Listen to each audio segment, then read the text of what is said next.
Equal 0, কারণ 2 এর পাশে ভাগ হচ্ছে 0 ভাগ 2 দিলে কি হয় 0 হয়। তো আমরা লিখতে পারি কি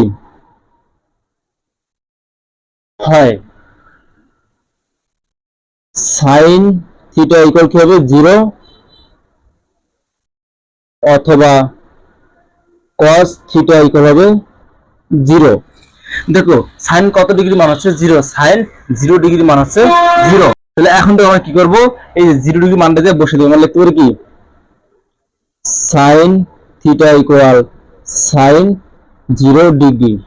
এইভাবে sin কি বাদ যায়, তাহলে আমরা কি লিখতে পারি থিটা ইকুয়াল কি 0 ডিগ্রি, বা এটা শুধু আমরা কি করব, বা cos থিটা ইকুয়াল যে 0 ডিগ্রি মান কত, cos 90 ডিগ্রি মান হচ্ছে 0, cos 90 ডিগ্রি, বা এই পাশে আছে cos কি বাদ, তাহলে আমরা থিটা ইকুয়াল কি লিখতে, থিটা ইকুয়াল 90 ডিগ্রি।